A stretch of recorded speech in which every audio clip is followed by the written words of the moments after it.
नमस्कार, मी मृदुला. नवरात्रीच्या परंपरेचा धागा समकालाशी जोडत आपण करत आहोत स्त्री शक्तीचा जागर नवदुर्गा.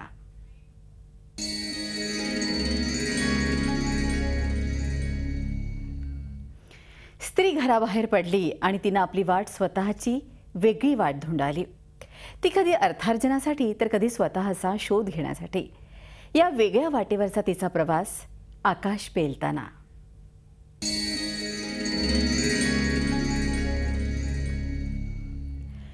बारटेंडिंग मुळातच हे प्रचंड वेगळ्या पठडीचं क्षेत्र. या क्षेत्रात महिला आणि कल्पना करणं याची आपण कल्पना देखील करणं अवघड जातं. पण हे सगळं बदलून टाकलं ते मुंबईतल्या अमी श्रॉफनं. This is an original. Do you feel the vibes?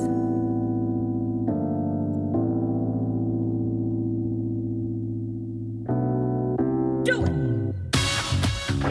Perfect.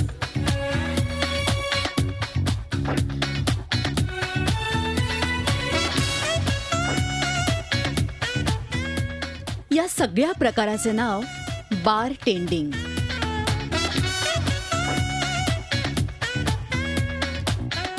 आणि ही कला लीलया पेलणारी अमी श्रॉफ. व्यवसायानं बारटेंडर. या व्यवसायातली पुरुषांची मक्तेदारी मोडून काढत तिनं इथं शिरकाव केला आणि ती हा व्यवसाय आता मस्त एन्जॉय करते. फ्लेयर ने मुझे इंटरेस्ट किया और उस वजह से मैं एंटर किया. और क्योंकि कोई नहीं कर रहे थे तो बहुत इजी पड़ गया मेरे लिए करना. और इनफैक्ट कोई नहीं कर रहे थे इसलिए मेरे लिए बहुत इंटरेस्टिंग हुआ. ये फैसिनेटिंग बन गया कि ये क्या चीज़ है और क्यों कोई नहीं कर रहा है और बढ़िया है. और अटेंशन मिल रहा था. सब लोग जैसे उनका अपलॉज या तारीफ़ें या जो भी सही लगता है इसलिए मैंने किया. अमीला या भन्नाट वेगळ्या प्रोफेशनची भुरळ पडली ती टॉम क्रूजच्या कॉकटेल या सिनेमानं.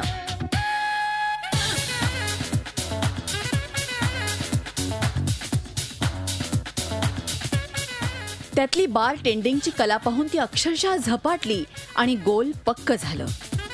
और बारटेंडिंग के एरिया में पहली बार लगा जब मैं स्कूल में थी और एक मूवी था कॉकटेल्स. टॉम क्रूज उसमें ऐसे फ्लेयर करते हैं तो मैंने वो देखा और उनसे बहुत फैसिनेट हो गई मैं. और मैंने बोला कि मुझे करना है तो बस. और फिर कॉलेज में मैंने एक फ्लेयर बारटेंडर से मिली और वहाँ से स्टार्ट हो गया. बारटेंडिंग म्हणजे रेस्टॉरंट, रिसॉर्ट्स, हॉटेल्स, लग्न सोहळे, कॉर्पोरेट इव्हेंट्स या सगळ्यांमध्ये ड्रिंक्स तयार करण्याचं काम. बारटेंडिंगमध्ये cocktail, mocktail, soft drinks, juices हे सगळं बनवावं लागतं.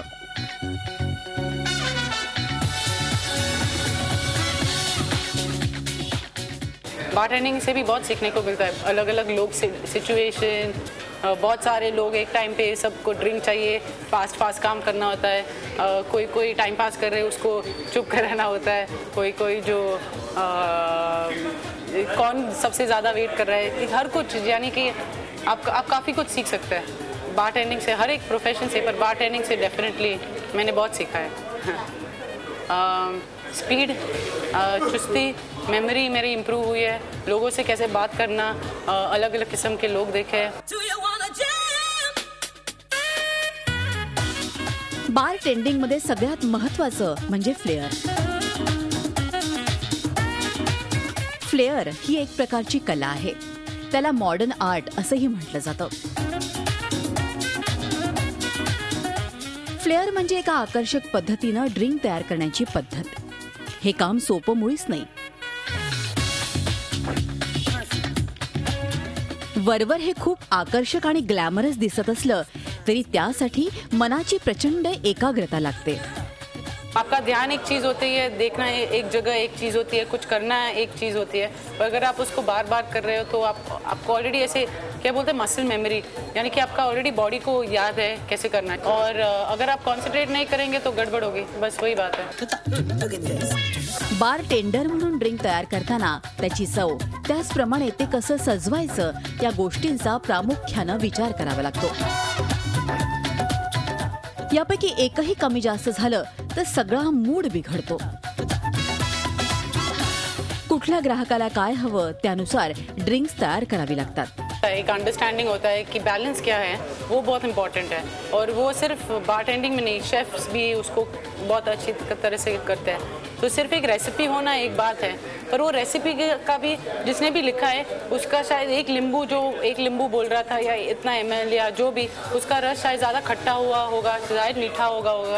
तो आप पूरा रेसिपी से एकदम जुड़ के नहीं करना है, थोड़ा सा आपको अपना टेस्ट का हिसाब से उसको खुद को करना है और वो आप सीखते जाते हैं. तो अगर मैंने कुछ गड़बड़ भी कर दिया, मुझे लग रहा है, मुझे पता तो चले कि गड़बड़ है कि नहीं. पहले आपको वो सीखना है कि आपको पता कब चलेगा कि गड़बड़ कब हुआ और गड़बड़ सही कब है.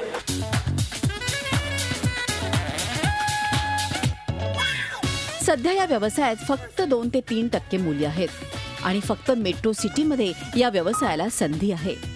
पण हे क्षेत्र नक्कीच एक्साइटिंग आहे. ऑफकोर्स आप कोई भी काम अच्छा करेंगे आपको रिस्पेक्ट मिलेगी. जब आपका काम लोग देखेंगे तब तो पक्का मिलेगा. बार टेंडिंग ही वेगळी वाट निवडायला प्रचंड धाडस लागतं आणि आज ती हे क्षेत्र एन्जॉयही करते.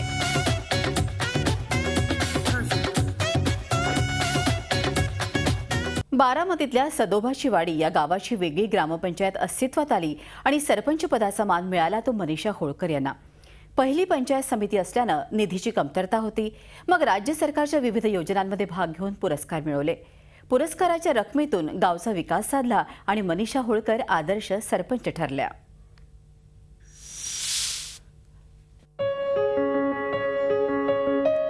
पुणे जिल्ह्यातल्या बारामतीतलं सदोबाची वाडी हे गाव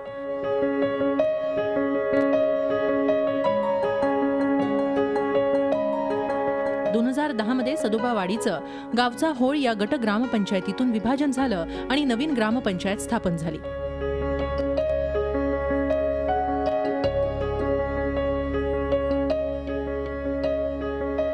गावानं मनीषा होळकर यांना सरपंच केलं. नवीन ग्रामपंचायत, त्यामुळे निधीची कमतरता आणि नवीन पदाचा अनुभव नाही, अशा परिस्थितीत मनीषा होळकरांनी सरपंच पदाचा कार्यभार स्वीकारला. सर्वसाधारणपणे आपण बघतो की महिला पदाधिकारी असतात, परंतु त्या शक्यतो सहीपुरत्याच त्यांचं काम असतं. पण माझ्या बाबतीत असं बिलकुल नाही आहे. सर्व निर्णय हे मीच घेते. माझे सहकारी सदस्य, ग्रामसेवक यांच्या विचारांतीच आमचे सगळे निर्णय असतात.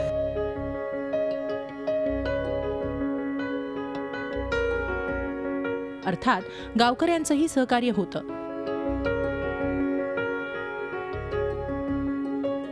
आणि मग गाव सहभागातूनच गाव विकासाच्या योजना आणल्या गेल्या.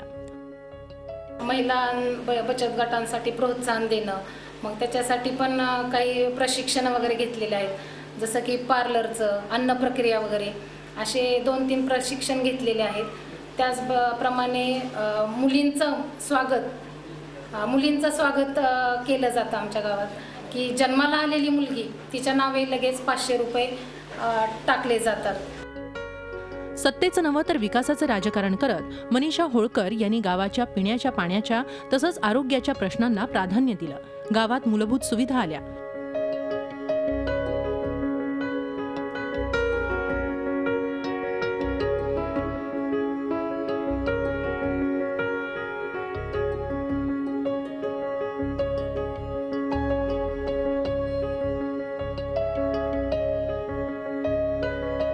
ग्रामपंचायतीमध्ये स्त्री हे फार कमी प्रमाणात येतात, पण त्या स्त्रिया असल्यामुळं बाकीच्या स्त्रिया इतर कामासाठी यायला लागले. सरपंच झाल्यापासून प्रत्येक अंगणवाडीत ते पूर्ण चांगलं लक्ष देऊन त्यांनी पूरक पोषणाकडे, आहाराकडे लक्ष देतात, मुलांच्या युनिफॉर्माकडे लक्ष देतात. परत अंगणवाडी स्वच्छ आहे का नाही त्याच्याकडे आधी बघतात. निराधार वृद्धांची बरीचशी लोक होते, तर या नवीन सरपंच आल्या त्यांनी या निराधार लोकांना एकत्र करून स्वतः स्वखर्चाने बारामतीला लिहून त्यांची प्रकरणं मंजूर करून ती मार्गी लावलेली आहेत. तसेच रस्त्याने येताना जाताना रात्रीच्या वेळेला जो वृद्धांना त्रास होत होता त्याच्यासाठी सौर दिव्यांची योजना केली, रस्त्याला लाईट लावली आणि जे काय रस्त्यांच्या कडेला जी अडचण होती सगळी दूर केली. महिलांविषयी आणि मुलींविषयी HIV तपासणी शिबिर भरवले. लहान मुलांसाठी डोळ्याचे डॉक्टरांचं शिबिर भरवले. नंतर वृद्धांसाठी चेसमॅनचं शिबिर भरवलं होतं. गावाच्या विकासासाठी पंचायत समितीकडून मिळणाऱ्या निधीचा पुरेपूर वापर त्यांनी केला. गावाला निर्मल ग्रामचा 4 लाख रुपयांचा विशेष पुरस्कारही मिळालाय.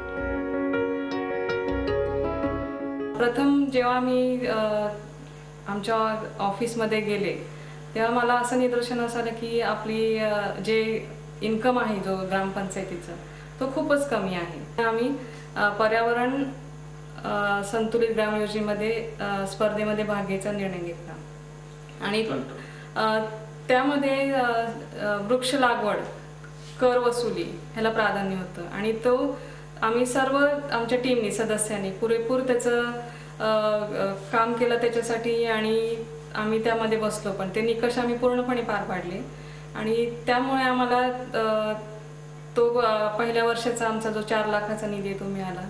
त्याच्यानंतर आम्ही तंटामुक्तीमध्ये भाग घ्यायचं ठरवलं. त्याच्यामध्ये पण आम्ही इतकं भरपूर काम केलं त्याच्यामुळे विशेष पुरस्कार मिळाला. ती रक्कम आम्हाला 4.25 लाखाची मिळाली आणि ही रक्कम आम्ही त्याच्यानंतर जे आमच्या गावामध्ये विकास कामं जे आडले होते पैसे वाचून त्याच्यासाठी आम्ही ते वापरले. आज संपूर्ण गाव हागणदारी मुक्त झालंय.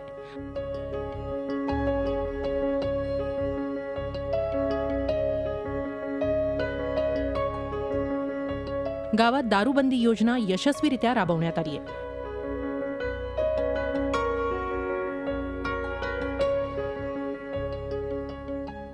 मजूर माझ्या महिलांकडून तक्रारी आल्या की आमचे नवरे आम्हाला छळतात, आमचे कमाईवरती त्यांचं दारू पिणं चालू असतं, त्याच्यामुळे आमचे घर खर्च चालत नाही. तेव्हा मी ताबडतोब निर्णय घेतला की आपण हे दारू गुत्ते जे होते ते कायमस्वरूपी बंद करायचे. त्याच्यासाठी आम्ही पाठपुरावा केला. 1-2-3दा आम्ही पोलीस स्टेशनला पण सांगितलं, पण तरी पण ती महिला जी चालवत होती ती जी महिला होती पण ती काय आम्हाला ऐकत प्रत्येक वेळेस हो हो म्हणायची आणि परत ती चालूच ठेवायची तिचा धंदा. तिला तिच्या अर्थार्जनासाठी तिला पिठाची चक्की दिली.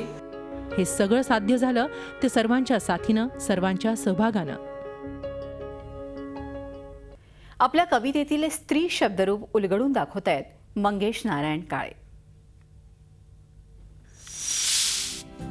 माझ्या वाट्याला आलेली स्त्रियांची जी रूपं आहेत ती अत्यंत कणखर स्त्री, मायाळू, प्रेम करणारी, वात्सल्यमूर्ती अशी स्त्रियांची रूपं मला सतत भेटत आली आहेत. अशा स्त्रियांविषयी जेव्हा मी विचार करतो किंवा ज्या स्त्रियांचं माझ्या जगण्यावर एक मोठं ऋण आहे अशा स्त्रियांविषयी माझ्या लिखाणातून, माझ्या बोलण्यातून, माझ्या जगण्यातून काहीतरी व्यक्त करण्याचा नेहमीच प्रयत्न करत असतो.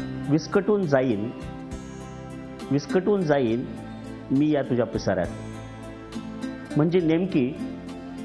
म्हणजे नेमकी किती शतकं झाली असतील. केव्हापासून उघडून ठेवलायस हा तुझा पिसारा, हा झंझावात, हा जाळ, हा प्रद्युम्न अग्नी. आणि मी वावटळीतून फेकला गेलेलो येऊन पडलोय तुझ्या पुढ्यात. म्हणजे कोणते पूर्वसंचित होते की सटवाईची अनाकलनीय लिपी जी उलगडताच आली नाही 1000 हातांनी झटूनही आजवर. म्हणजे तुझा अख्खा डोंगर सर करून झाल्यावरही मी तिथेच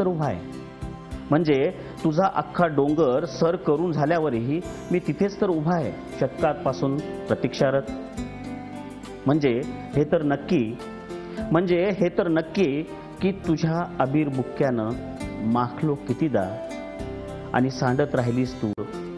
मी ओला, मी तुडुंब, मी घनघोर वाहिलो ओसांडून तुझ्या धुवाधार बरसातीत.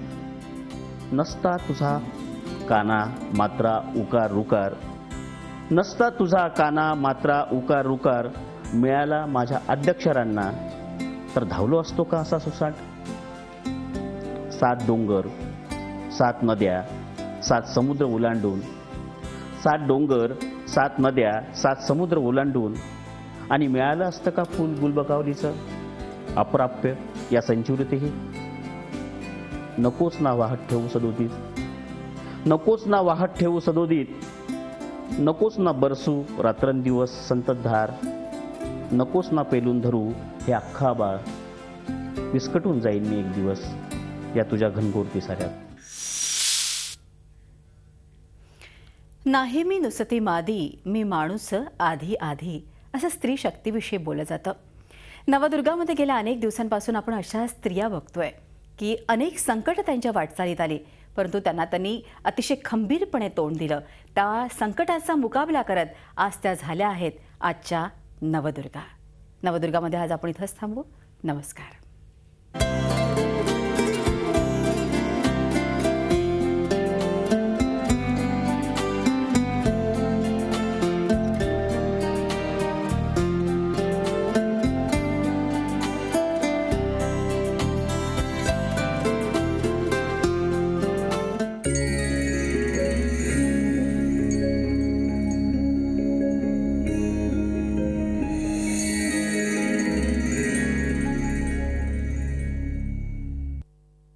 झी 24 तास, एक पाऊल पुढे.